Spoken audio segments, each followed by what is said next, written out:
ഇന്ന് റമദാന് 3-ലേക്ക് കടന്നിരിക്കുകയാണ്. വളരെ വിശേഷപ്പെട്ട ഒരു ദിവസമാണ്. എല്ലാവരും ഒന്നുണ്ട് അടുത്തേക്ക് നീങ്ങോളി. അതുകൊണ്ട് എന്റെ മടിയിലിരിക്കണ്ട കേട്ടാ, ഇങ്ങോട്ട് അടുത്തേക്ക് നീങ്ങോളി. എല്ലാവർക്കും ഒരു മരുന്ന് തരാൻ പോവാണ്. എല്ലാവർക്കും ഒരു മരുന്നുണ്ട്.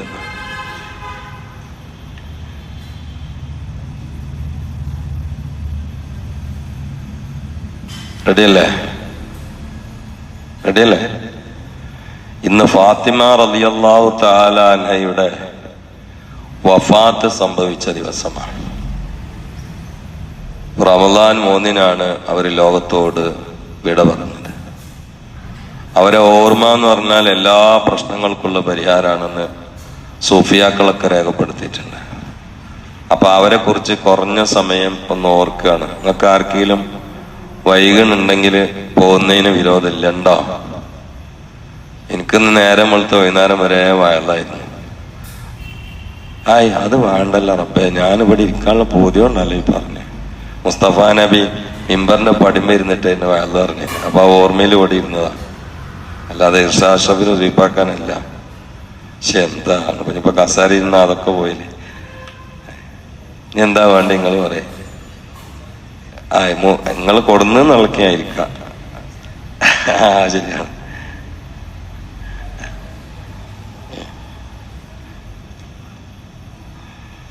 അൽഹംദുലില്ലാ, എനിക്ക് ചെറിയ പനിയുണ്ട്, തൊണ്ടടുപ്പൊക്കെ ഉണ്ട്. അൽഹംദുലില്ലാ. അൽഹംദുലില്ലാ എന്ന് പറയും. ഞാൻ എന്താ ദ്വാരക്കണ്ട് നിങ്ങൾക്ക് ഉണ്ടാകട്ടേനാ? അല്ല ഇനിയിപ്പൊ അതിന്റെ ശേഷം അങ്ങനെയല്ല വേണ്ടേ? അൽഹംദുലില്ലാ. അപ്പൊ അതുകൊണ്ടാണ് ഇടക്ക് മൂപ്പരെ സഹായം ഒന്ന് തേടിയത്. പിന്നെ മൂപ്പർക്കും സൂറത്തുൽ ബഖറൊക്കെ മനപ്പാടാന്ന് എനിക്കറിയാം. ഞങ്ങൾക്കൊക്കെ കൊറോണ കാലത്ത് ഇതൊക്കെ ആയിരുന്നു പണി. നമ്മളെ ദർസിലെ ചില കുട്ടികൾ കൊറോണ കാലത്ത് ഖുർആൻ മുഴുവനും ഇഫ്ലാക്കിയ ആൾക്കാരുണ്ട്. അതിനിപ്പോ ഇഫ്ള് കോളേജ് പോകുന്നു വേണ്ട. എന്നാ ഇഫ്ള് കോളേജ് പോയ ചില ആൾക്കാരുണ്ട്, ചോദിച്ചാലോട്ട് കിട്ടൂല. അങ്ങനെയുണ്ട്. അപ്പൊ എല്ലാരും ഫാത്തിമാവിന്റെ ഓർമ്മയിൽ കുറച്ചിരിക്കുക. അല്ലാഹു തആല അവരുടെ ബർക്കത്ത് നമുക്ക് പ്രദാനം ചെയ്യട്ടെ. ഈ ഉമ്മത്തിൽ പെണ്ണുങ്ങളുടെ കൂട്ടത്തിൽ ഖുത്ബുസ്ഥാനം കിട്ടിയ ആദ്യത്തെ ആള് ഫാത്തിമ ബീവിയാണ് എന്ന് ചില ഉലമാ രേഖപ്പെടുത്തിയിട്ടുണ്ട്. മാത്രമല്ല അവർക്കുള്ള ഒരുപാട് പേരുകളിൽ ഒരു പേരാണ് ഉമ്മു അബീഹ. ആ ഒന്ന് കെട്ടഴിച്ചാൽ ദിവസങ്ങളോളം പറയണം. ഫാത്തിമ ബീവിന് മഹാന്മാർ കൊടുത്തൊരു പേരാണ് ഉമ്മു അബീഹ, ബാപ്പാന്റെ അമ്മ. എന്താണ് ഇപ്പൊ ബാപ്പാരാ? മുസ്തഫ നബിയാണ്. എന്റെ വല്യമ്മ അങ്ങനെ പറയാം, മുസ്തഫ നബി. അന്ന് പഠിച്ചാണ് ഞാൻ. പഴയ കാലത്തെ ആളുകൾ ഇപ്പൊ അങ്ങനെയല്ല, മഹാനായ പ്രവാചക പ്രഭുവാണ് ഇപ്പൊ. മഹാനായ പ്രവാചക പ്രഭു. പഴമക്കാര് പറഞ്ഞത് അങ്ങനല്ല. എന്റെ വല്യമ്മിന്റെ വല്യപ്പിന്റെ വാപ്പയൊക്കെ പറഞ്ഞത് മുസ്തഫായ് നബി എന്നാണ്. അതിലൊരു പഴമയുടെ തുടിപ്പ് എന്ന് മാത്രമല്ല, ഈമാനിക ടേസ്റ്റും കൂടി ഉണ്ടായില്ല. ഫാത്തിമ ബിയുടെ പിതാവ് മുസ്തഫായ് നബി സല്ലല്ലാഹു അലൈഹി വസല്ലമയാണ്. ഇനി ഒന്നും വേണ്ട. ഉമ്മയോ ഖദീജ, ഭർത്താവോ അലിയാര്, മക്കളോ ഹസൻ ഹുസൈന്. സുബ്ഹാനല്ലാഹ്. ഇനി എന്താ വേണ്ടത്? എങ്ങോട്ട് നോക്കിയാലും അമ്പിളികളും നക്ഷത്രങ്ങളും. എടയില് ഉദ്യാനത്തിൽ താമര, ഫാത്തിമത്ത് സഹറ ബത്തൂൽ. അവരെ സ്നേഹിച്ചോര് സ്വർഗത്തിലല്ലെങ്കിൽ പിന്നെ ആരാ സ്വർഗത്ത് പോവാ? അല്ലാഹു തആല അവരോടുള്ള മഹബത്ത് നമുക്ക് പ്രദാനം ചെയ്യട്ടെ. എന്താണ് ഉമ്മു അബീഹ എന്ന് പറയാൻ കാരണം? മുസ്തഫ നബി സല്ലല്ലാഹു അലൈഹി വസല്ലമയ്ക്ക് താങ്ങും തണലുമായിരുന്നു ഭുവന ലോകത്ത് ഖദീജത്തുൽ കുബറ റളിയല്ലാഹു തആല അൻഹ. ആട്ടും തുപ്പൊക്കെ സഹിച്ചിട്ട് വൈകുന്നേരം ഇങ്ങനെ വരും. ഒരു ഭാഗത്തുനിന്ന് ചീത്ത ആക്ഷേപം, ചില സ്ഥലത്തുനിന്ന് അടി, തുപ്പല്. അവ പുരയിൽ വന്നാലും മടിശീല നീട്ടി കൊടുത്തിട്ട് നിങ്ങളിവിടെ കിടന്നോളി, നിങ്ങളെ കൂടെ ഞാൻ ഉണ്ട് എന്ന് പറഞ്ഞിട്ട് നെഞ്ഞൊഴിയാൻ ഒരു പെണ്ണുണ്ടായിരുന്നു. അതാണ് ഖദീജത്തുൽ കുബറ റളിയല്ലാഹു തആല. ആളും പാളും ഒപ്പം ഉണ്ടായിട്ട് ഒപ്പം കൂടിയല്ല, എല്ലാരും ഒഴിവാക്കിട്ടപ്പോ നെഞ്ചിലേറ്റിയ ആളാണ് ഖദീജത്തുൽ കുബറ റളിയല്ലാഹു തആല. അവരുടെ വിയോഗത്തോടു കൂടി അവരും റമദാനിലാണ്. ഖദീജാവി വിയോഗം പ്രാപിച്ചത് റമദാനിലാണ്. ഇൻഷാ അല്ലാഹ് നമുക്കൊരു ചൊവ്വാഴ്ച ക്ലാസ്സിൽ നിങ്ങൾ എല്ലാവരും എങ്കിൽ അന്ന് ഖദീജാബിനെ കുറിച്ച് മാത്രമായിരിക്കണം ചർച്ച. അള്ളാഹു തൗഫീഖ് ചെയ്യട്ടെ. അടുത്ത ചൊവ്വാഴ്ച നിങ്ങൾ വരുമോ? രാവിലെ ഒന്ന് ഉറങ്ങി നീറ്റിട്ട് ഖദീജമ്മനെ കേൾക്കാൻ വേണ്ടി എല്ലാവരും ഓടി വരിക. എവിടേക്ക്? ആ മദ്രസക്ക് വരാം. അള്ളാഹു തൗഫീഖ് ചെയ്യട്ടെ. അടുത്ത ചൊവ്വാഴ്ചല്ലേ? ഇൻഷാ അല്ലാഹ് അള്ളാഹു തൗഫീഖ് ചെയ്യട്ടെ. അന്ന് അവരെ കുറിച്ച് പറയാം. അവരും വഫാത്തായത് റമദാനിലാണ്. അവര് ഉറൂസ് റമദാനിലാണ്. ഫാത്തിമാവി വഫാത്താത് ഈ ദിവസം. അതുകൊണ്ടാണ് ഇന്ന് അവര് പറഞ്ഞു. ഉമ്മു അബീഹ ഖദീജ ഉമ്മനെ അള്ളാന്റെ റസൂല് കൊണ്ടുപോയിട്ട് മറമാടിയിട്ട് തിരിച്ചു വരുന്ന രംഗണ്ട്. സുബ്ഹാനല്ലാഹ്. അപ്പൊ ഇത് ചെറിയ കുട്ടിയാണ് ഫാത്തിമ മോള്. കാരണം റസൂലുള്ളാഹിന്റെ 35-ാമത്തെ വയസ്സിലാണ് ഫാത്തിമ മോള് ജനിച്ചത്. അത് ചെറിയ കുട്ടിയാണ്. തിരിച്ചു വന്നപ്പോ കുട്ടി വാപ്പച്ചനെ കെട്ടിപ്പിടിച്ചിട്ട് വെച്ച് അയിന ഉമ്മി യാബി, എന്റെ അമ്മ എവിടെയാണ് പാപ്പാന്ന് വെച്ചാണ് കരഞ്ഞു. കുഞ്ഞുമോളെ ചേർത്തി പിടിച്ചിട്ട് തൽമ കഴിച്ചിട്ട് മുസ്തഫ നബി പറഞ്ഞു, കരണ്ട മോളെ, എന്റെ ഉമ്മ സ്വർഗത്തിലെ മുളക്കൊട്ടാരത്തിലാണ് എന്ന് പറഞ്ഞു മുഹമ്മദ് മുസ്തഫ. മുളക്കൊട്ടാരെന്ന് കേട്ടപ്പോ ഫാത്തിമ ചോദിച്ചു, നമ്മളെ നാട്ടിലെ മുള തന്നെയാണോ വാപ്പാന്ന് വെച്ചു. ഇവിടെ മുള ഉണ്ടല്ലോ, നമ്മളെ നാട്ടിലെ മുള തന്നെയാണോന്ന് വെച്ചാൽ അല്ലല്ല, നമ്മളെ നാട്ടിലത്തെ മുളൊന്നുമല്ല, അത് സ്വർഗത്തിലെ രത്നം കൊണ്ട്, മരതകം കൊണ്ട്, മാണിക്യം കൊണ്ട് പ്രത്യേക സ്വർണത്തിന്റെ നൂലിനാൽ നിർമ്മിക്കപ്പെട്ട മനോഹരമായ കൊട്ടാരമാണ് ഫാത്തിമ ഉമ്മ പാർക്കണ കൊട്ടാരമെന്ന് മുഹമ്മദ് മുസ്തഫ. എന്നാൽ ഖദീജ ഉമ്മന്റെ വിയോഗാനന്തരം മുത്തുനബിക്ക് താങ്ങും തണലുമായി ഖദീജ ഉമ്മ കൊടുത്ത സ്നേഹത്തിന്റെ എല്ലാ ഭാഗങ്ങളും പൂർണ്ണമായി ശ്രദ്ധയോടെ അരിച്ച് പെറുക്കി അതേ അർത്ഥത്തിൽ പ്രകടമാക്കി തണലിൽ വളർത്തി ഈ മോള് ഫാത്തിമത്തു സഹർ ബത്തൂൽ. ഇത്രത്തോളം എന്ന് വെച്ചാൽ നിങ്ങളെല്ലാവരും മദ്രസയിൽ നിന്ന് പഠിച്ചു വരുന്ന രംഗാണല്ലോ. റസൂലുള്ളാഹി സ്വല്ലല്ലാഹു അലൈഹി വസല്ലം സുജൂദിൽ കിടക്കുന്ന സമയത്ത് മാസങ്ങൾക്ക് മുമ്പ് ചത്തുപോയ ഒട്ടകത്തിന്റെ കുടൽമാല മുത്തുനബിയുടെ കഴുത്തിൽ കൊണ്ടുവന്ന് ചാർത്തിയത് നിങ്ങൾക്കറിയാലോ.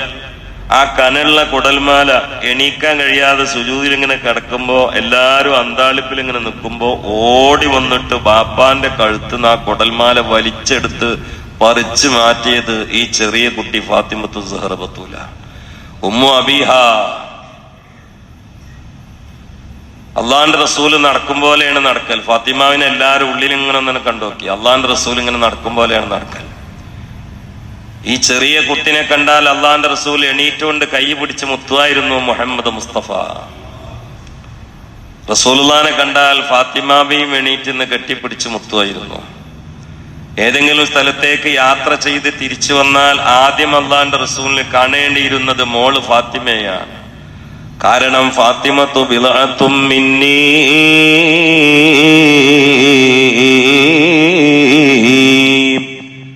ഫാത്തിമ എന്റെ കരളിന്റെ കഷ്ണമാണെന്ന് നബിയുനാ മുഹമ്മദ് മുസ്തഫ സല്ലല്ലാഹു അലൈഹി വആലിഹി വസല്ലം പറയുകയാണ്.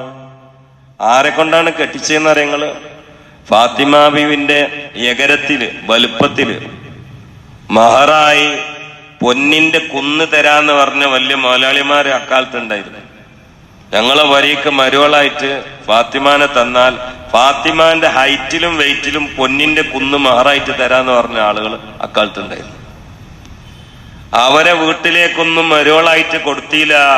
തന്റെ കരളിന്റെ കഷ്ണമായ ഫാത്തിമത്തു സഹർ ബത്തൂലിനെ മുത്തു മുഹമ്മദ് മുസ്തഫ.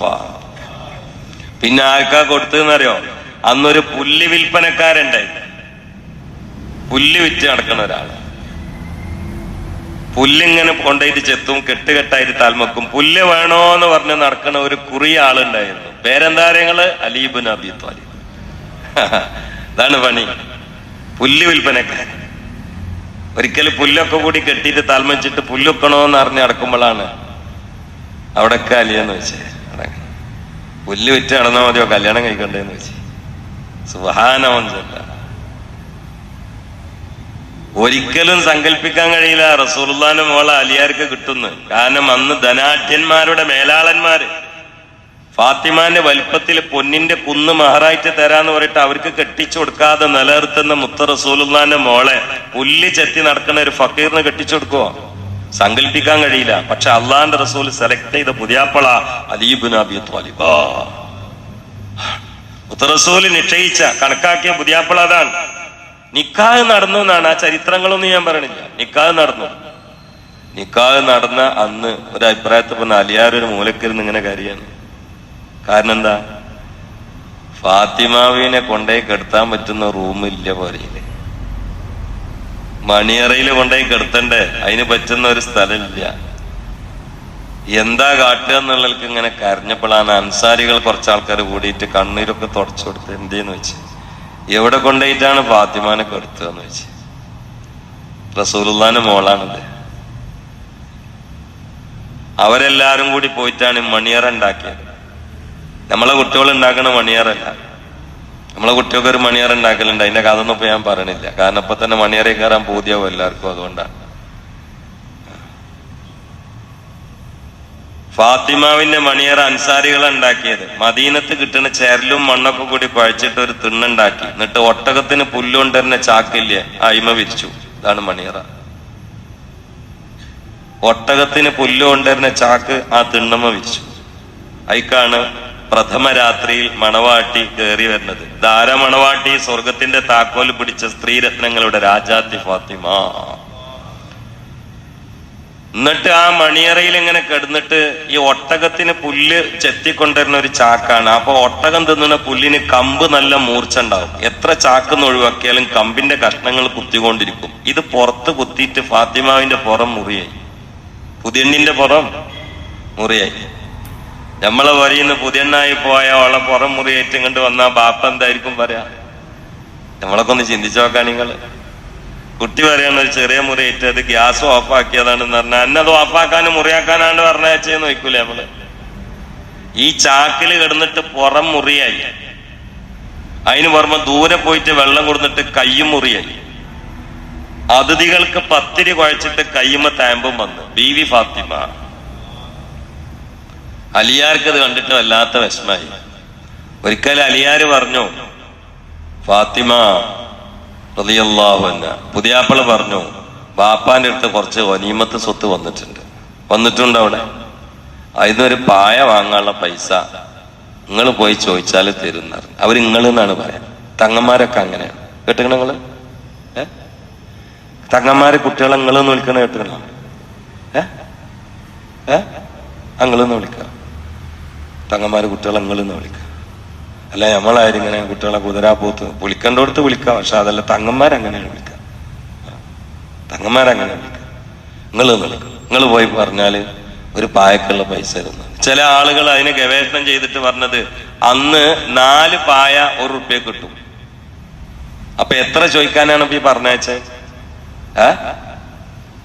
4 പായ 1 റുപ്യ കിട്ടും. അപ്പൊ എത്ര ചോദിക്കാനാണ് ഇപ്പൊ ഈ പറഞ്ഞയച്ചത്? 25 പൈസ. ഗനീമത്ത് സ്വത്ത് കുന്നുകൂടി കിടക്കാണ് മുത്തുനബിന്റെ പൊരയില്. അതിന്നൊരു 25 പൈസക്കാണ് ഈ പറഞ്ഞേക്ക. ഫാത്തിമാവി മെല്ലെ പോയി. ചോദിക്കാൻ മടി. കാരണം മാന്യന്മാര് പെട്ടെന്ന് ചോദിക്കൂല. അങ്ങനെയാണ്, മാന്യന്മാര് ചോദിക്കൂല. എത്ര പ്രയാസമായാലും ഉണ്ടാതിരിക്കും. എന്നെ കണ്ടറിഞ്ഞു കൊടുക്കലാണ്. അപ്പൊ ഫാത്തിമായെ കൂടെ ഇരുന്നുകൊണ്ട് ഇങ്ങനെ വർത്താനൊക്കെ പറഞ്ഞു. എന്നിട്ട് ചോദിച്ചില്ല കേട്ടോ. ഫാത്തിമ പറഞ്ഞു, ഇപ്പാ എന്തേ മോളെ എന്റെ കൈമൊക്കെ മുറിയാണെന്ന്. ഒരു പായക്കുള്ള പൈസ എന്നാളിന്ന് പറഞ്ഞാൽ മതിയാ. പറഞ്ഞില്ല, എന്റെ കൈമൊക്കെ മുറിയാണെന്ന്. അപ്പൊ ആ കൈ ഇങ്ങനെ പിടിച്ചു മുഹമ്മദ് മുസ്തഫ. ഇതെങ്ങനെ മോളെന്ന് വെച്ച്, ഇതിങ്ങനെ ഞാനും അലിയാരും കിടക്കല് ഒട്ടകത്തിന് പുല്ലുണ്ടിരുന്ന ചാക്കിലാണ്. അപ്പൊ ചാക്കിന്റെ നൂലും കുറച്ച് കനമുള്ളതാണ്, കമ്പ് കുറച്ച് മൂർച്ചുള്ളതാണ്. രണ്ടും കൂടി വരുത്തിയും കണ്ട് മുറിയാതാണ്. സുബ്ഹാനല്ലാഹ്. ഞാൻ എന്നെ അതിനാണ്ട് വിട്ടത്. ഓനക്ക് വേറെ ബെഡ്ഷീറ്റ് ഒന്നുമില്ലേ? അത് ശരി, ആരെ മോളാന്ന് അവൻ കരുതിയേ? ഇത് നമ്മളെ വെടായി കേട്ടോ. എന്റെ വാപ്പത്ര മോശമുള്ള ആളാ? സുബ്ഹാനല്ലാഹ്. അതൊന്നല്ല പറഞ്ഞേ. ആ കൈ ഇങ്ങനെ ഒഴിഞ്ഞു കൊടുത്തു മുഹമ്മദ് മുസ്തഫ. എന്നിട്ട് പറഞ്ഞു, പുറത്തുണ്ട് പറഞ്ഞു. എന്റെ പുറത്ത് കിടന്നിട്ട് മുറിയായതാണ്. ഒന്നും മിണ്ടിയില്ല. എന്നാ അവിടെ കുറച്ച് സാധനങ്ങളുണ്ട്, അത് പായം തലേണാക്കിയിട്ട് കുട്ടി ഉപയോഗിച്ചോളിന്ന് എടുത്തു കൊടുക്കണ്ടേ? കൊടുത്തില്ല മുഹമ്മദ് മുസ്തഫ.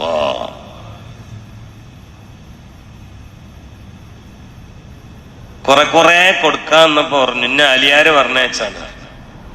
എന്തിയെ? അല്ല, വാപ്പച്ചിന്റെ അടുത്ത് വനീമത്ത് സ്വത്ത് കുറച്ച് വന്നിട്ടുണ്ടല്ലോ, അതിനൊരു പായക്കുള്ള പൈസ എത്തിയാ തരക്കടില്ല എന്ന് പറഞ്ഞാണ്. അതെ, അനക്കും അലിക്കും കിടന്നുറക്കാൻ ഇവിടുന്ന് സമ്പത്തല്ല, മദീനയിലെ പാവങ്ങൾ കൊടുക്കാനുള്ള സ്വത്താണ്. പഠിച്ചോനെ, ഭരണം കൈ കിട്ടുമ്പോഴേക്ക് തേങ്ങാക്കൂടിന്റെ വലിപ്പം കൂട്ടുന്നവരൊക്കെ ചിന്തിച്ചു. ഇവിടെ ഉള്ളവരല്ലേ ഞാൻ പറഞ്ഞു. ഒരു പഞ്ചായത്ത് മെമ്പർ ആയിട്ടുണ്ടാവുള്ളൂ, അപ്പൊ കാണാം 2 ഏക്കർ അവിടെ വാങ്ങിയിട്ടുണ്ട്. എവിടുന്നാടോ ഈ പൈസ കിട്ടിയത്? പഞ്ചായത്ത് മെമ്പർ ഇതിലില്ലല്ലോ. എന്താ പഠിച്ചോൻ കാത്ത്? അഥവാ ഉണ്ടെങ്കിൽ അത് മതി, ഇല്ല എന്നുള്ള ഉറപ്പിൽ തന്നെ ഞാൻ പറഞ്ഞേ. രാജാവാണ് ഈ പറഞ്ഞത്, ഭരണാധികാരിയാണ് ഈ പറഞ്ഞത്. അത് അനക്കും അലിക്കും കിടന്നുറങ്ങാനുള്ള പോപ്പ് വാങ്ങാനുള്ള പൈസ അല്ല, മദീനത്തെ പാവങ്ങൾക്ക് കൊടുക്കാനുള്ള. പിന്നെ ഫാത്തിമാവുണ്ട് പൊരയുന്ന ഒരു ഇറങ്ങിപ്പോലെ പോലിട്ട് കണ്ണുന്നൊക്കെ വെള്ളമെടുത്ത്. പോപ്പിന് പൈസ ഇട്ടായിട്ടല്ല കേട്ടോ, അങ്ങനെ കരുതണ്ട. പാപ്പാനെ പ്രയാസപ്പെടുത്തിയല്ലോ, അതാണ് അവരെ മഹബത്ത്. ഇത് ആയിഷ ബീവി കണ്ടുട്ടോ. ഞാൻ അത് രസമായിട്ടാണ് പറഞ്ഞത്, അല്ലെ എനിക്ക് വികാരം ഇളകും. അതുകൊണ്ടാണ് വികാരം ഇളകുന്ന പറഞ്ഞാൽ നിങ്ങൾ ഉദ്ദേശിച്ച മാനല്ല കേട്ടോ. എന്നാണ്ട് ആണ് വണ്ടിയാ പോരെന്ന് നോക്കണ്ട, അതല്ല ഞാൻ പറഞ്ഞത്. വേറെ ഒന്ന് ആത്മീയമായ ഒരു പ്രശ്നമുണ്ട്, അതുകൊണ്ടാണ് അങ്ങനെ രസമായിട്ട് പറയണത്. സുബ്ഹാനമഞ്ചല്ല. എന്താ പറഞ്ഞേ? ഐഷാവി ഇത് കണ്ട്, ഐഷാവി ഇങ്ങനെ കരഞ്ഞു പോണ രംഗം കണ്ടു. സുബ്ഹാനമഞ്ചല്ല. ഐഷാവി നമ്മളെ ഭാഷയില് പിന്നെ ബാപ്പട്ടിയലിമേ എങ്ങനെയാലും കുളത്തിലുണ്ടോ, പക്ഷെ ഇവിടെ കുളത്തിലുണ്ടായില്ല. ഇവിടെ ആയിഷാബി റസൂലുള്ളാഹിനോട് പറഞ്ഞു, നോക്കിന്നോ നിങ്ങൾ എന്തിയാ കുട്ടിനോട് പറഞ്ഞെന്ന് വെച്ച്. അതെന്തിയെ? അല്ല, ആ കുട്ടി കരഞ്ഞോണ്ടല്ലോ പറഞ്ഞു. കണ്ടപ്പോ എനിക്കും വല്ലാത്ത വിഷമായി. നിങ്ങൾ എന്തിയാ അതിനോട് പറഞ്ഞെന്ന് വെച്ച്. നമ്മളെ വാപ്പട്ടലിയും വേണമെങ്കിലോ അങ്ങനെ തന്നെയാണ്, ഒന്നും കൂടി പറഞ്ഞൂടായിനോ. നിങ്ങൾ എന്തിയാ കുട്ടിനോട് പറഞ്ഞെന്ന് വെച്ച്. ഞാൻ എന്നോട് പായക്ക് പൈസ വെച്ചപ്പോ അത് അനക്കും അലിക്കും ഉറങ്ങാനുള്ള പൈസ അല്ല, അത് പാവങ്ങ കൊടുക്കാനുള്ള പൈസ എന്ന് പറഞ്ഞു. എന്തിനാ നിങ്ങൾ പറഞ്ഞു? ഒരു പായ വാങ്ങാനുള്ള പൈസ കൊടുത്തൂടെ, ഇത് പാവങ്ങൾക്കുള്ളല്ലേ എന്ന് വെച്ച്. അത് ഇജിന്നോട് പറയണ്ടെന്ന് പറഞ്ഞു മുഹമ്മദ് മുസ്തഫ. പക്ഷെ മോള് കരഞ്ഞിട്ടാണ് പോയതെന്നറിഞ്ഞപ്പോൾ അല്ലാഹുവിന്റെ റസൂലിന്റെ നെഞ്ചകം പിടക്കുകയാണ്. നോക്കുമ്പോൾ സൂര്യൻ അസ്തമിച്ച് സന്ധ്യയോടടുത്ത സന്ദർഭമാണ്. കരളിന്റെ കഷ്ണമായ ഫാത്തിമ റളിയല്ലാഹു തആല അൻഹാ വീട്ടിൽ നിന്ന് ഇറങ്ങിയത് ജലാന്ത്രമായ കണ്ണോടെയാണെന്നറിഞ്ഞപ്പോൾ സടകുടഞ്ഞെഴുന്നേറ്റില്ലേ ലോകത്തിന്റെ മകുടമേ മുഹമ്മദുർ റസൂലുള്ളാഹ് സ്വല്ലല്ലാഹു അലൈഹി വഅലിഹി വസല്ലം എണീക്കുകയാണ്. രാത്രിയുടെ ഇരുളിലായി പതുങ്ങി മോളെ വീട്ടിലേക്ക് പോകുന്നു മുഹമ്മദ് മുസ്തഫ. വല്ലാത്ത രംഗാണത്. മോള് കരഞ്ഞിട്ടാണ് പോയി എന്ന് പറഞ്ഞപ്പോ കിടന്നിട്ട് ഉറക്കം കിട്ടാതെ നീച്ചു പോയി നോക്കണ വാപ്പ മുഹമ്മദ് മുസ്തഫ. അപ്പൊ അവിടെ പൊരയില് നടക്കുന്നത് അതിനേക്കാളും വലിയ രംഗാണ്. എന്താന്നറിയോ? കിടക്കാൻ സമയിക്കണം രാത്രി. അപ്പൊ ഞമ്മള് പറഞ്ഞ ആ ചാക്കുണ്ടല്ലോ, ഏതാ ചാക്ക്? ഒട്ടകത്തിന്റെ പുല്ല് ഉണ്ടായിരുന്ന. നിങ്ങൾക്ക് നേരം വേഗണ്ടോ? ഉണ്ടെങ്കിൽ പറയേ. എനിക്കിതൊക്കെ ഭയങ്കര രസാ. എനിക്ക് ഇന്ന് പകല് 6 മണിക്കൂർ പ്രസംഗിച്ച് ഞാൻ സുബിന്റെ ശേഷത്തെ ഇവിടുത്തെ കൂട്ടിയാ പിന്നെയും കൂടും. അതിന് പുറമെ എനിക്ക് പനിയുണ്ട്. അപ്പൊ എന്നെക്കാളും ക്ഷീണം നിങ്ങൾക്ക് തന്നെയാണ് ഈ കാര്യം അല്ലേ? അപ്പൊ അതുകൊണ്ട് നിങ്ങൾക്ക് ക്ഷീണം കൂടുതലുണ്ടെങ്കിൽ ഞങ്ങളെ ഉപദ്രവിക്കണില്ല, പഠിച്ച് നിർത്താം. ഉണ്ടോ? ഉണ്ടെങ്കിൽ പറയും. എന്നാ ഒന്നിങ്ങനെ ഫാത്തിമാവിന്റെ അടുത്ത് ഒന്ന് എത്തി നോക്കിയിട്ട് നമുക്ക് പിരിയട്ടെ. കാക്കയുടെ പുറത്തുനിന്ന് കാക്കാന്ന് പറഞ്ഞ് ആ മഹ്റജ് ഒപ്പിച്ചിട്ട് കാക്കച്ചിന്നെ അല്ല കാക്കച്ചിന്നെ അല്ല ഈ ആരാണ് എന്ന് ചോദിച്ചത്. കാക്കച്ചിന്നെയാണോ? അടച്ച തമ്പുരാനെ, അത് കാക്കച്ചി തന്നെയാണോന്ന്.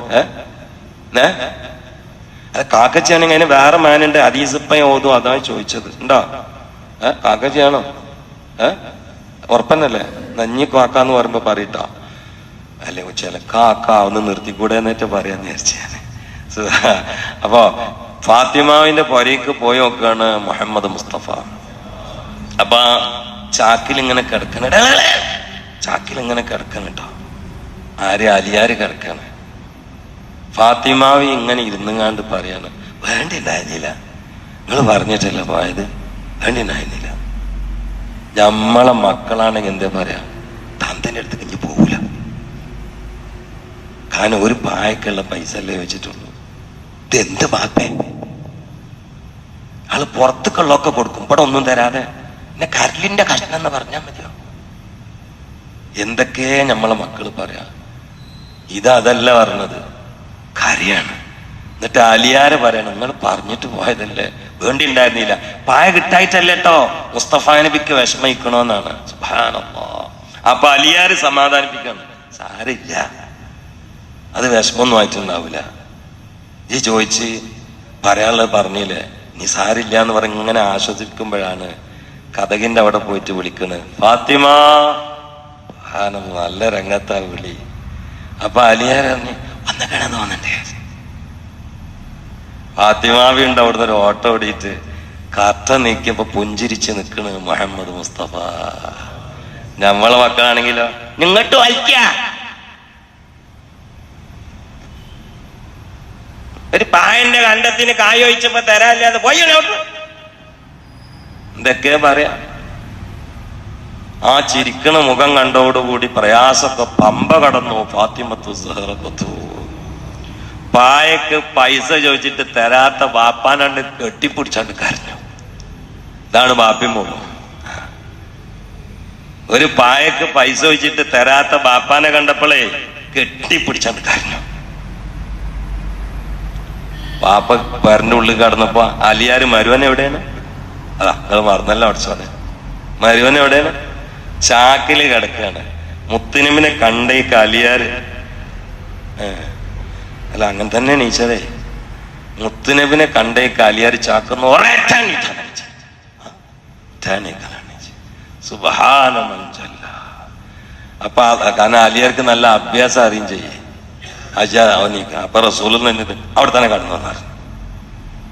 കിടന്നു എന്ന് പറഞ്ഞിട്ട് പിന്നെ എന്ത് ചെയ്യുന്നവരോ, അലിയാരെ പള്ളുണ്ടല്ലോ, കണ്ടു നിങ്ങള്? ആ പള്ളന്റെ അവിടെ തണ്ടാമ്പേരില് ഇങ്ങനെ അമർത്തിയിട്ട് അവിടെ നിന്ന് റസൂൽ അങ്ങനെ പോലെ കളിച്ചിരുന്നു. നീക്കണ്ടാന്ന് വിചാരിച്ചിട്ട്. അപ്പൊ അലിയാര് പറയാം, ഞാൻ അങ്ങനെ കിടന്നോട്ട്, കാരണം കിട്ടുന്ന സമയത്തൊക്കെ പള്ളമ്മ കാലിട്ടിട്ട് വിചാരിച്ചിട്ട്. പിന്നെ അലിയാര് പറഞ്ഞ് റസൂലുള്ളാന്റെ ആ തണ്ടാമ്പേരില് തട്ടിയ സ്ഥലത്ത് ഞാൻ എന്റെ പള്ളം മണത്തോക്കുമ്പോ എപ്പോഴും കസ്തൂരിന്റെ മണം ഉണ്ടായിരുന്നു. സുബ്ഹാനല്ലാഹ്. നമ്മളെ തണ്ടാമ്പേരിൽ ആരെങ്കിലും പള്ളമ്മ തട്ടിയാ മണത്താല് കൊയ്നകത്തിന് മണുണ്ടാവും, കസ്തൂരിന്റെ. ഞാൻ എപ്പ നോക്കിയാലും അവിടെ കസ്തൂരിന്റെ മണായിരുന്നു. അതാണ് മുഹമ്മദ് മുസ്തഫ. എന്നിട്ട് ഈ പുറത്താണ്ട് പിടിച്ചു, ഞങ്ങളെ പള്ളം തട്ടിയ വേണ്ട, ചവിട്ടാൻ പറ്റണല്ലേ, വേണ്ട, നോമ്പറന്നാണ് ചവിട്ടി, അല്പം അല്ല അങ്ങനെ ഒറ്റ ചവിട്ടലാണ് നിർത്തി. അങ്ങനെ നീക്കാൻ സമ്മതിച്ചില്ല, അവിടെ സുബ്ഹാനമഞ്ചല്ല. ഇനി നോക്കിട്ടോ. എന്നിട്ട് ഇപ്പൊ എന്തിനാണ് പായക്ക് പൈസ തരാത്ത പ്രശ്നം തീർക്കാനാണ് ഇപ്പൊ പോയത്. അപ്പൊ ഇനി കൊടുക്കേണ്ടത് പായല്ലേ, ഒരു 10 പായറ്റ് പോവല്ലേ വേണ്ടത്, അതല്ല പറഞ്ഞേ. ആ കൈ ഇങ്ങനെ ഒഴിഞ്ഞു. ഫാത്തിമ സാരില്ല, ദുന്യാവൊന്ന് വരുത്തോട്ടടി, ആഹറൊന്ന് ലോലായി കിട്ടും മുഹമ്മദ് മുസ്തഫ. എന്നിട്ട് ആ പായലിരുന്നിട്ട്, പായല്ല പറയണത്, ആ ചാക്കിലിരുന്നിട്ട് പറഞ്ഞു, എന്റെ ഇതൊരു അമലും കൂടി കേട്ടാ, കാരണം അവിടെ എത്തിച്ച് 30 ദിവസം 30 സുഹൃതങ്ങളാണ്. അപ്പൊ ഈ ചരിത്രത്തിലൂടെ നമുക്ക് കൊണ്ടടക്കാൻ പറ്റുന്ന ഒരു അമലും കൂടി കേട്ടോളി. ആ ചാക്കിലിരുന്നിട്ട് അള്ളാന്റെ റസൂൽ പറഞ്ഞു, ഫാത്തിമ ദുന്യാവോ ആഹുറ രക്ഷപ്പെടുന്ന ഒരു സമ്മാനം ഞാൻ തരട്ടെന്ന് ചോദിച്ചു മുഹമ്മദ് മുസ്തഫ.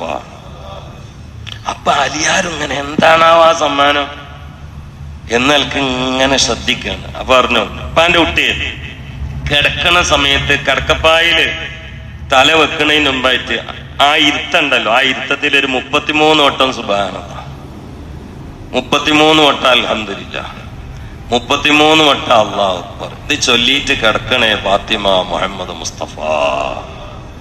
പറ്റെങ്കിൽ അത് ഇന്നു മുതൽ ചെയ്തോളി. ചൊറി, ക്യാൻസർ പോലത്തൊന്നും വരില്ല. 33 വട്ടം 33 വട്ടം. ആകെ 1 മിനിറ്റ് വരുള്ളൂ. നമ്മളെ 33 സ്പ്രേ അടിച്ചു വിടലല്ല, അങ്ങനെ ഇനി അത്രയും വേണ്ട. മര്യാദക്ക് സുബ്ഹാനല്ലാഹ് പറയണവർക്ക് 1 മിനിറ്റ് വേണ്ടിയുള്ളൂ. ഇത് ചെല്ലാൽ ഇപ്പാന്റെ കുട്ടിക്ക് ദുന്യാവും ആഖിറവും സോഫ്റ്റായി കിട്ടുമെന്ന് മുഹമ്മദ് മുസ്തഫ. നമ്മളാണെങ്കിലേ പായ തരല്ലേ എപ്പോഴുള്ള പരിപാടി, ഇപ്പൊ ദിക്ർ പറയാൻ നിൽക്കുക. കാരണം കയ്യും കാലും മുറിയായിട്ട് പായ കൊടുക്കാതെ എപ്പോഴും ചാക്കിലിരുന്നിട്ട് ദിക്ർ പഠിപ്പിക്കുകയാണ്. ഒരു പ്രശ്നം ഉണ്ടായില്ല, അതങ്ങട്ട് ഏറ്റെടുത്തു. അത് ചൊല്ലിയ ശേഷം ഫാത്തിമ ബീവി പറയുകയാണ്, പിന്നെ എന്റെ മുറിവുകൾ എങ്ങനെയാണ് ഉറങ്ങിയത് എന്നെനിക്കറിയില്ല. കൈകാലുകളിലുള്ള വ്രണങ്ങൾ മുഴുവനും ഉണങ്ങിപ്പോയി. എന്റെ ഹൃദയത്തിന് സമാധാനം തന്നെ. ഫാത്തിമത്തു സഹ്റ ബത്തൂൽ റളിയല്ലാഹു തആല അൻഹാ. വല്ലാത്തൊരു സന്തോഷത്തിന്റെ ജീവിതമായിരുന്നു അവർ രണ്ടുപേരും. നല്ല സമാധാനം, തിന്നാനും കുടിക്കാനും പുരയിലില്ലെങ്കിലും സമാധാനമായിരുന്നു. കാരണം റസൂലുള്ളാന്റെ മോളല്ലേ, കരളിന്റെ കഷ്ണല്ലേ. സുബ്ഹാനല്ലാഹ്. ഞാൻ അവസാന ഭാഗം മാത്രം പറയാൻ സമയമില്ലാത്തതുകൊണ്ട് ആ ജീവിതം ഇവിടെ പിരിഞ്ഞു. ആ ജീവിതവും പിരിഞ്ഞു. മുസ്തഫ നബിയുടെ അവസാന സമയത്ത്, ഭാര്യമാരൊക്കെ നിലനിൽക്കുന്ന സമയത്ത്, ഭാര്യമാരൊക്കെ ചുറ്റുഭാഗത്തുള്ള സമയത്ത്, മുസ്തഫ നബിയുടെ സക്കറാത്തിന്റെ പ്രയാസം കണ്ടുകൊണ്ട് പൊന്നുമോള് കരഞ്ഞപ്പോൾ അള്ളാന്റെ റസൂല് കരളിന്റെ കഷ്ണമായ പ്രിയപ്പെട്ട കനിയെ അടുത്തേക്ക് അടുപ്പിച്ചുകൊണ്ട് പറയുകയാണ്, ഫാത്തിമ, നിന്റെ വാപ്പച്ചിക്ക് ഇന്നിന്റെ ശേഷം പിന്നെ വേദനയില്ല ഫാത്തിമ, കരയണ്ട ഫാത്തിമ എന്ന് നബിയുനാ റസൂലുള്ളാഹി അശറഫുൽ ഖൽഖിൻ വഫാത്തിന്റെ നേരത്ത് അർളും സമാവാത്തും പൊട്ടിക്കരയുന്നു. പിന്നെന്താ വരി, എന്താ ഞാൻ പാടാൻ ഉദ്ദേശമില്ല. റിയാസ് പാടിക്കുന്ന എന്താ റിയാസ്, ഒരു പാട്ടൊക്കെ പാടിക്കോളെ. ഒന്ന് ആരതിൽ പാട്ടേരുള്ളത്? ആരംഭപ്പൂവിന്റെ ഹാലും നീല കണ്ട് ആലും സഹബത്തും വിങ്ങിക്കരഞ്ഞല്ലോ. മുത്തായ തങ്ങൾ താളർന്ന് കിടക്കുന്നു. മുത്തുമോൾ ഫാത്തിമ ചാരത്തറിയുന്നു. മുത്തായ തങ്ങൾ താളർന്ന് കിടക്കുന്നു. മുത്തുമോൾ ഫാത്തിമ ചാരത്തിരിക്കുന്നു. ഏറ്റം പിരിശത്താൽ ഉപ്പയെ നോക്കുന്നു. എനിക്ക് ഓർമ്മയിൽ വരുന്നില്ല, പക്ഷെ അത് ഈ മുഹൂർത്തം ഇങ്ങനെ ചിത്രീകരിക്കുന്ന വരികളാണ്. അപ്പോഴാണ് അടുത്തേക്ക് വിളിച്ചിട്ട് പറഞ്ഞത്, ഫാത്തിമ, കരഞ്ഞോണ്ടിരിക്കണ ബീവിനോട് പറയാണ്, ഫാത്തിമ കരയണ്ട മോളെ, ഞാന് വഫാത്തായാൽ എന്റെ കുടുംബത്തിന് ഉപ്പാന്റെ അടുത്തേക്ക് ആദ്യം വരുന്നത് ഉപ്പാന്റെ കുട്ടിയാണ് ഈ കാര്യം ഫാത്തിമ മുഹമ്മദ് മുസ്തഫ. എന്നാ ചരിത്രത്തിൽ കോരിത്തരിപ്പിച്ചത് ഒറ്റ വാക്കാണ്. ബാപ്പ വിട പറയണ ലൈവായിട്ട് ഇങ്ങനെ കാണുമ്പോ കരയണ മോള്, കരയണ്ട, ആദ്യം എന്റെ അടുത്തേക്ക് മരിച്ചു വരുന്ന ഇജ്ജന്നെ എന്ന് പറഞ്ഞാൽ നമ്മളാണെങ്കിൽ എന്താ ഉണ്ടാകുക? എന്താ ഉണ്ടാകുക? കരച്ചില് കുറയോ കൂടുവോ? ഞാൻ ഞങ്ങളിപ്പാണ്ട് പോയാ പോയി എന്ന് വിചാരിച്ച് സമാധാനത്തിൽ നിൽക്കുന്നു. ഇനിയിപ്പൊ ഇനി മരിച്ചുണ്ടാവുള്ള പരിപാടിയല്ലേ.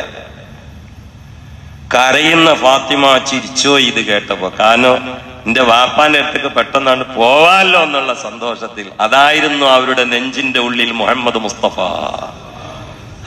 അങ്ങനെ തന്നെ ഉണ്ടായത്. ഏതാനും മാസങ്ങൾ കഴിഞ്ഞു. ആ മാസങ്ങൾ തന്നെ ഫാത്തിമ ബീവിക്ക് ഇരുട്ടായിരുന്നു. സുബ്ബത്ത് അലയ്യ മസൈബുൻ ലൗ അന്നഹാ സുബ്ബത്ത് അലല്ലയ്യമി സിർന ലയാലിയാ. അള്ളാന്റെ റസൂലിനെ മറമാടി തിരിച്ചു വരുന്ന കൂട്ടത്തിൽ അനസെന്ന റസൂലുള്ളാന്റെ 10 കൊല്ലത്തെ സേവകനായ അനസ് റളിയല്ലാഹു തആല അൻഹുവിനോട് ഫാത്തിമ ബീവി ചോദിക്കുകയാണ്, അനസേ, ബാപ്പാന്റെ ശരീരത്തിലേക്ക് മിൻഹാ ഖലഖ്നാകും വഫീഹാ നുഈദുകും വമിൻഹാ നുഖ്രിജുകും താറത്തൻ നുഖ്റാ എന്ന് പറഞ്ഞ് മണ്ണ് വാരിയിടാൻ അനസേ നിനക്ക് എങ്ങനെയാണ് ധൈര്യം വന്നത് അനസേ എന്ന് ഫാത്തിമത്തു സഹ്റ ബത്തൂൽ റളിയല്ലാഹു തആല പറയുകയാണ്. അത് അവർ ചെയ്തതിനെ ചോദ്യം ചെയ്തതല്ല, അങ്ങനെ തന്നെയാ ചെയ്യേണ്ടത്. പക്ഷെ അവര് മഹബത്തിന്റെ ഹാലില് പറഞ്ഞു പോയതാണ്. അങ്ങനെ തന്നെ പിന്നെ ചരിത്രം അവസാനിച്ചത്. ഞാൻ നിർത്തുകയാണ്. അലിയാർ ഒരിക്കൽ ഒരു റിപ്പോർട്ട് അങ്ങനെയാണ്, ഞാൻ കണ്ട കിതാബിൽ ഒരു റിപ്പോർട്ട് ഇങ്ങനെയാണ്. അലിയാർ ഒരിക്കൽ പള്ളിയിൽ നിന്ന് നിസ്കരിച്ചു വന്നപ്പോ ഫാത്തിമാവയ്ക്ക് ഒരു അസ്വാഭാവികമായ പെരുമാറ്റമാണ് കാണുന്നത്. മക്കളെങ്ങനെ കുളിപ്പിക്കണം, ഹസനും ഹുസൈനും കുളിപ്പിക്കണം, മുണ്ടണില്ല, കണ്ണീരിങ്ങനെ വാർക്കുന്നുണ്ട്, മക്കളങ്ങനെ കുളിപ്പിക്കുന്നുണ്ട്. അലിയാരിങ്ങനെ നോക്കി, ലാത്തക്കല്ലം, ഒന്നും പറയണില്ല. അങ്ങനെ ഉണ്ടാവില്ല, ഇതിലൊക്കെ തമാശയൊക്കെ പറയും, സംസാരിക്കും, അന്നൊന്നും മിണ്ടണില്ല. മക്കളെ രണ്ടാളെയും കുളിപ്പിച്ച് എന്നിട്ട് കൊടുന്നിട്ട് രണ്ടാളെയും ഒരു തുടമ ഹസൻ എന്നവരെയും മറ്റേ തുടമ ഹുസൈൻ എത്തിയിട്ട് മുടി ഇങ്ങനെ വാർന്നു കൊടുക്കുകയാണ്. പുതിയാപ്പിളങ്ങനെ നോക്കിക്കാണ്. മുടി വാർന്നതിന് ശേഷം മക്കളെ രണ്ടാളെ അവിടെ എത്തിയിട്ട് പിന്നെ കിച്ചണിൽ പോയിട്ട് പത്തിരി ഉണ്ടാക്കി. അപ്പോഴും അലിയാരോടൊന്നും മിണ്ടണില്ല. പത്തിരി ഉണ്ടാക്കി വന്നിട്ട് മക്കളെ രണ്ടുപേരെയും പിന്നെയും കാൽത്തോടം എത്തിയിട്ട് തൊള്ളയിൽ ഇങ്ങനെ പത്തിരി കൊടുക്കുകയാണ്, കരഞ്ഞോണ്ടിരിക്കുന്നുണ്ട്. അപ്പൊ അലിയാർ ചോദിച്ചു, ഫാത്തിമ എന്താപ്പത് എന്ന് വെച്ച്. എന്നോടൊന്നും മിണ്ടണില്ല, കരഞ്ഞോണ്ട് കുട്ടികൾക്ക് പത്തിരിക്ക് കൊടുക്കുകയാണല്ലോ, എന്താ സംഭവം എന്ന് വെച്ച്. അപ്പം പറഞ്ഞു, അലിയേ ഞാൻ പോവുകയാണ്, നിങ്ങളോടും മക്കളോടും ഞാൻ വിട പറയുകയാണ്. ഇനി ഞാൻ ദുനിയാവിലില്ല അലിയേ. എന്റെ വാപ്പ എന്നെ ക്ഷണിച്ചിരുന്നു, നബിയുനാ റസൂലുള്ളാഹി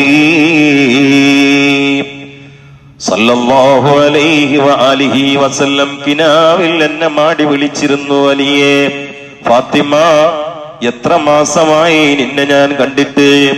ഇന്നാ മുഷ്താഖൂന ബിഖുദൂമകി ഫാത്തിമ, നിന്റെ വരവും കാത്ത് ഞങ്ങൾ കൊതിച്ചുകൊണ്ട് കാത്തിരിക്കുകയാണ് ഫാത്തിമ. ഇനിയും മോൾക്ക് ഈ വാപ്പാന്റെ അരികിലേക്ക് വരാനായില്ലേ ഫാത്തിമ എന്ന് നബിയുനാ റസൂലുള്ളാഹി സല്ലല്ലാഹു അലൈഹി വആലിഹി വസല്ലമയെ കിനാവിൽ കണ്ടതോടെ ഫാത്തിമ റളിയല്ലാഹു തആല അൻഹക്ക് മനസ്സിലായി, ഇത് വിട പറയാനുള്ള ക്ഷണമാണ്. ഇനി ദുനിയാവിൽ ഞാനില്ല, എന്റെ മക്കളെ കുളിപ്പിക്കാൻ ഞാനില്ല, എന്റെ ഭർത്താവിന്റെ ശയ്യ പങ്കിടാനും ഞാനില്ല. അലിയാരോട് വിട പറയുന്ന ഫാത്തിമ കൺകുഴിയിൽ നിന്ന് ബാഷ്പങ്ങൾ കവിൾത്തടങ്ങളിലൂടെ ഉറ്റി ഉറ്റി വീഴുകയാണ്. കണ്ടപാടെ ഞെട്ടിത്തെറിച്ച് പൊട്ടിക്കരഞ്ഞ് ശോകമുഖമായ അന്തരീക്ഷത്തിൽ അലി ഇബ്നു അബീ ത്വാലിബ് പാടിപ്പോയി, ലികുല്ലി ജിത്മാഇൻ മീൻ ഖലീലൈനി ഫിർഖതൂൻ വകുല്ലുൽ ലദീ ദൂനൽ ഫിറാഖി ഖലീലൂ അൻഫതഖാദി ഫാത്തിമത ബഅദ അഹ്മദി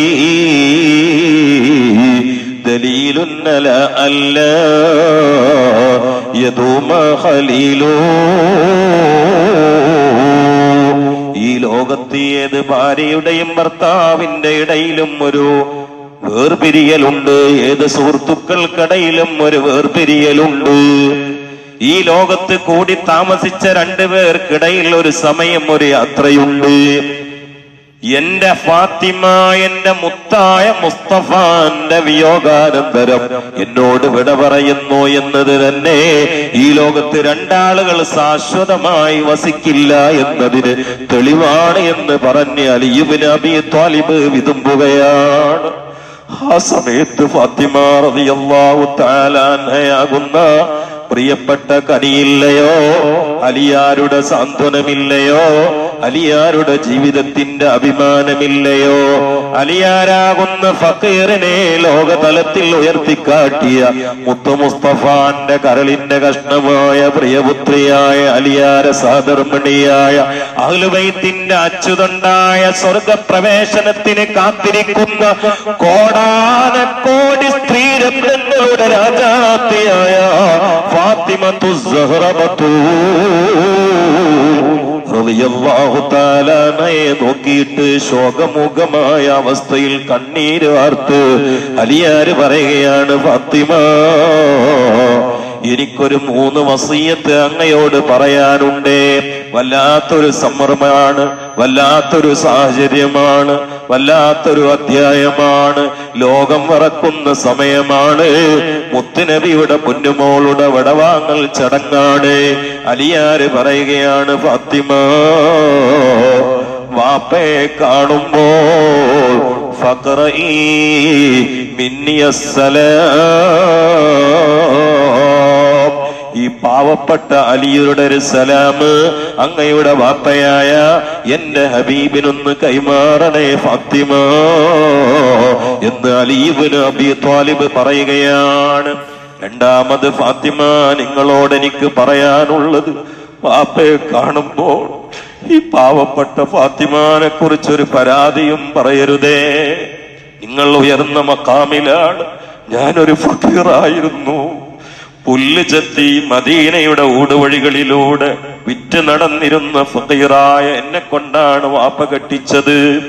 അതുകൊണ്ട് അങ്ങയുടെ ഖദർ നോക്കി പെരുമാറാനോ അങ്ങേക്ക് വേണ്ടത് പൂർണ്ണമായി സമർപ്പിക്കാനോ എന്റെ സാമ്പത്തികമായ മേഖല എന്നെ അനുവദിച്ചിട്ടില്ല ഫാത്തിമ. ആ പ്രയാസങ്ങളൊന്നും അപ്പയോട് പറയരുതേ ഫാത്തിമ എന്ന് നബിയുനാ റസൂലുള്ളാഹി. വല്ലാത്തൊരു ചിന്തയാണല്ലോ അപ്പൊ. അതൊന്നും ബാപ്പാനോട് പറയരുത്, എന്തെങ്കിലും ഉണ്ടെങ്കിൽ പൊരുത്തപ്പെടണമെന്ന് പറഞ്ഞു. മൂന്നാമത് പറഞ്ഞത് അതിനേക്കാളും മനുഷ്യന്റെ ഹൃദയത്തെ നൊമ്പരം കൊള്ളിക്കുന്നതും പ്രകമ്പനം കൊള്ളിക്കുന്നതുമാണ്. ഫാത്തിമ, നാളെ മഹ്ശർ വിചാരണയിൽ ഈ പാവപ്പെട്ട അലിയങ്ങ് ഹിസാബിൽ പൊട്ടിയിട്ട് ഞാൻ സബാനിയാക്കളായ മലക്കുകളുടെ കരങ്ങളിൽ പെട്ടതെങ്ങാനും എന്റെ സാധർമ്മണിയായ നിങ്ങൾ കണ്ടാൽ മഹ്ശറിൽ വെച്ച് ഈ പാവപ്പെട്ട ഭർത്താവായ അലിയാർക്ക് നിങ്ങളൊന്ന് ശഫാഅത്ത് ചെയ്ത് മഹ്ശറിൽ എന്നെ രക്ഷപ്പെടുത്തണേ ഫാത്തിമ എന്ന് അലി ഇബ്നു അബീ ത്വാലിബ് പറയുകയാണ്. ഫാത്തിമ ബീവിയും തിരിച്ചു പറയുകയാണ്, എന്റെ മക്കളെ നോക്കണേ അലിയെ. ചെറിയ കുട്ടികളെ നിങ്ങളെ സമർപ്പിച്ചുകൊണ്ടാണ് ഞാൻ പിരിഞ്ഞു പോകുന്നത്. മക്കളെങ്ങാനും കളികളിൽ ഏർപ്പെട്ടാൽ നിങ്ങൾ ചീത്ത പറയരുതേ.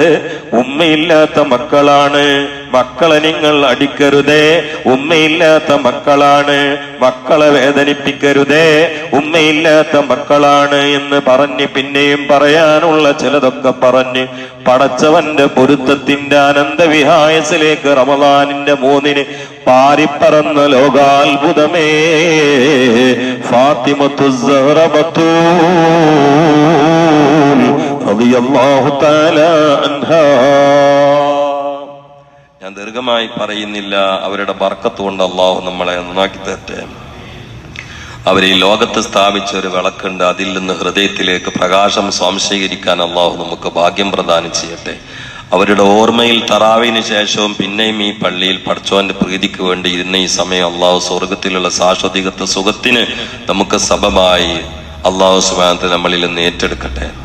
പടച്ചോനെ, ഈ പള്ളിയിൽ ഒരുമിച്ചുകൂടി ഫാത്തിമ ബീവി അറിയുന്ന രീതിയിൽ ചെറിയ രൂപത്തിൽ കുറഞ്ഞ വാക്കുകളെ കൊണ്ട് പരിചയപ്പെടുത്തിയ ഈ മജ്ലിസ് റബ്ബേ, അവരെ കൂടെ സ്വർഗത്തിൽ കൊട്ടാരത്തിൽ ഹബീബിന്റെ ജിവാറിൽ പാർക്കാനുള്ള കാരണമായി സ്വീകരിക്കണേ അല്ലാഹ്. ഞങ്ങളൊക്കെ വളരെ പാവങ്ങളാ, പാവികളാ, ഞങ്ങൾക്ക് നന്നാവണം എന്നൊക്കെ ഉണ്ട്, പക്ഷെ സമാൻ അങ്ങനെയാണ്. അള്ളാഹുവെ, ബീവിയുടെ ബർക്കത്ത് കൊണ്ട് ഞങ്ങളെ സ്വാലിഹ്യങ്ങളിൽ പെടുത്തണേ അല്ലാഹ്. ഞങ്ങളെ ആത്മാവിന്റെ റൂട്ട് മാപ്പിൽ നീ ഗതാഗത ഗുരുക്കുണ്ടാക്കല്ലേ അല്ലാഹ്. ഞങ്ങളെ ഹൃദയം നീ വൃത്തിയാക്കി തരണേ അല്ലാഹ്. ഞങ്ങളെ ശരീരത്തിന് ആരോഗ്യം നൽകണേ അല്ലാഹ്. കൊച്ചു കൊച്ചു പരീക്ഷണങ്ങളൊക്കെ നീ ആഖിറത്തിന് വേണ്ടി ദറജയ്ക്ക് വേണ്ടി തരുന്നതാണെന്ന തിരിച്ചറിവോടെ ക്ഷമയെന്ന വജ്രായുധം കൊണ്ട് അതിജയിക്കാനുള്ള ആന്തരിക ഇന്ധനം നൽകണേ അല്ലാഹ്. അള്ളാഹുവേ, ഞങ്ങളെ നാട് നീ നന്നാക്കണേ അല്ലാഹ്. ഞങ്ങളെ കുടുംബം നന്നാക്കണേ അല്ലാഹ്. ഞങ്ങളെ വീട് നന്നാക്കണേ അല്ലാഹ്. കൂട്ടുകാരെ നന്നാക്കണേ അല്ലാഹ്. ഞങ്ങളെ നന്നാക്കണേ അല്ലാഹ്. പരിസരം നീ അഭിവൃദ്ധിയിലാക്കണേ അല്ലാഹ്. സദസ്സിൽ പ്രയാസം പേറി പരീക്ഷണത്തിൽ തകർന്ന മനസ്സുമായി കഴിയുന്ന ഒരുപാട് ആളുകളുണ്ട്, കുടുംബസമേതം. അള്ളാഹുവെ, അവർക്കും ഞങ്ങൾക്കും നീ പരീക്ഷണാർത്ഥം നൽകിയ പ്രയാസങ്ങളൊക്കെ പിൻവലിക്കണേ അല്ലാഹ്. രോഗങ്ങളൊക്കെ മാറ്റിത്തരണേ അല്ലാഹ്. അള്ളാഹുവെ, ഭാര്യമാര് തളർന്നു കിടന്ന് മാസങ്ങളായി പ്രയാസത്തിൽ കഴിയുന്നവരുണ്ട്, നീ സലാമത്തിന്റെ വാതിൽ തുറന്നു കൊടുക്കണേ അല്ലാഹ്. അള്ളാഹുവെ, ക്യാൻസറിന്റെ ലക്ഷണങ്ങളുമായി അടുത്ത റമദാനിൽ ഉണ്ടാകുമോ എന്ന ഭയപ്പാടവിടെ നെഞ്ചുടിഞ്ഞ് നടക്കുന്നവര് ദുആക്ക് ആവശ്യപ്പെട്ടിട്ടുണ്ട്, നീ സലാമത്ത് നൽകണേ അല്ലാഹ്. അള്ളാഹുവെ, കടത്തിൽ കുടുങ്ങിയിട്ട് ഉറക്കമില്ലാത്ത ആളുകളുണ്ട്, നീ സലാമത്ത് ചെയ്യണേ അല്ലാഹ്. ഫാത്തിമ ബീവിന്റെ ബർക്കത്ത് കൊണ്ട് ഞങ്ങളെ ഹൃദയത്തിന് കരുത്ത് നൽകണേ അല്ലാഹ്. ശരീരത്തിന് ആരോഗ്യം നൽകണേ അല്ലാഹ്. റൂഹിന് മൂർച്ച നൽകണേ അല്ലാ, കൽബിന് തേജസ് നൽകണേ അല്ലാ, സ്വദറിന് ഓജസ് നൽകണേ അല്ലാ, ഈമാനിന് വെളിച്ചം നൽകണേ അല്ലാ, ഈമാനിന് അഭിരുചി നൽകണേ അല്ലാ, അമാലിൽ തലദ്ദുദ് നൽകണേ അല്ലാ. ഈ റമളാനിൽ നീ ഇറക്കുന്ന റഹ്മത്തിൽ ഞങ്ങൾക്ക് ഓഹരി നൽകണേ അല്ലാ. റമളാനിലും മറ്റു മാസങ്ങളിലും ഈ ഇറക്കുന്ന അദാബിൽ നിന്ന് ഞങ്ങളെ ഫാത്തിമ ബീവിയുടെ ബർക്കത്ത് കൊണ്ട് രക്ഷപ്പെടുത്തണേ അല്ലാ. റമളാനിന്റെ 3-നാണ് ഫാത്തിമ ലോകത്തോട് റളിയല്ലാഹു തആല അൻഹാ വിടവാങ്ങിയത് എന്ന ഓർമ്മയില് തറാവീക്ക് ശേഷം പള്ളിയിലിരുന്നു കൊണ്ട് പ്രിയപ്പെട്ട ഫാത്തിമ റളിയല്ലാഹു തആല അൻഹയെ ഓർത്തത്, ബാപ്പയായ മുത്തുനബിക്ക് ഈ സമയത്ത് നീ എത്തിച്ചു കൊടുക്കണേ അല്ലാ. ഈ സദസ്സിലേക്ക് മദീനയിലെ ലൈക്ക് നൽകണേ അല്ലാ, മദദ് നൽകണേ അല്ലാ, ഷൗക്ക് നൽകണേ അല്ലാ, റൗക്ക് നൽകണേ അല്ലാ, കൃപ നൽകണേ അല്ലാ, അംഗീകാരം നൽകണേ അല്ലാ, പുഞ്ചിരി നൽകണേ അല്ലാ, നദർ നൽകണേ അല്ലാ, മദദ് നൽകണേ അല്ലാ, മഹബ്ബത്ത് നൽകണേ അല്ലാ, ദുആ നൽകണേ അല്ലാ, മുത്തിന്റെ മുഹിബ്ബീങ്ങളിലും മുദ്ദാഹിലും പെടുത്തണേ അല്ലാ. വീടില്ലാത്തവർക്ക് വീട് നൽകണേ അല്ലാ, വീട് പണിയുള്ളവർക്ക് പൂർത്തിയാക്കി കൊടുക്കണേ അല്ലാ, കച്ചവടക്കാർക്ക് ബർക്കത്ത് നൽകണേ അല്ലാ, പ്രവാസികൾക്ക് പ്രയാസങ്ങൾ തീർത്തു കൊടുക്കണേ അല്ലാ. ദീനിന്റെ ദഅവത്തിന് വേണ്ടി താങ്ങും തണലുമായി സഹായിക്കുന്നവരും സഹിക്കുന്നവരും സേവിക്കുന്നവരും സ്നേഹിക്കുന്നവരും സന്തോഷിപ്പിക്കുന്നവരും ഉണ്ട്, അവരെ നീ ഏറ്റെടുക്കണേ അല്ലാ. അല്ലാഹുവേ, ഞങ്ങളിൽ നിന്ന് വിട പറഞ്ഞ് കബറുകളിൽ കിടക്കുന്ന പലരുമുണ്ട്. അതിൽ ഞങ്ങളുടെ മാതാപിതാക്കളുണ്ട്, കൂടെ പഠിച്ചവരിൽ പലരും കബറിലാണ്, കൂടെ സേവനം നടത്തിയവരിൽ പലരും കബറിലാണ്, പ്രസംഗത്തിൽ സജീവമായിരുന്നവരിൽ പലരും കബറിലാണ്. അടുത്ത 2-3 ദിവസങ്ങൾക്ക് വിട പറഞ്ഞ റഫീഖ് അൻവരി ഒരു ഓർമ്മയാണ്. നാളെ ബഹുമാനപ്പെട്ട ഇർഷാദ് അഷ്റഫിക്ക് വാളുള്ളത് ആരുടെ വാളാന്നറിയോ? റഫീഖ് അൻവരി നേരത്തെ ഏറ്റ വാളിന് പോകുന്നത് ഇർഷാദ് അഷ്റഫിയാണ്. ഇതാണ് ലോകം.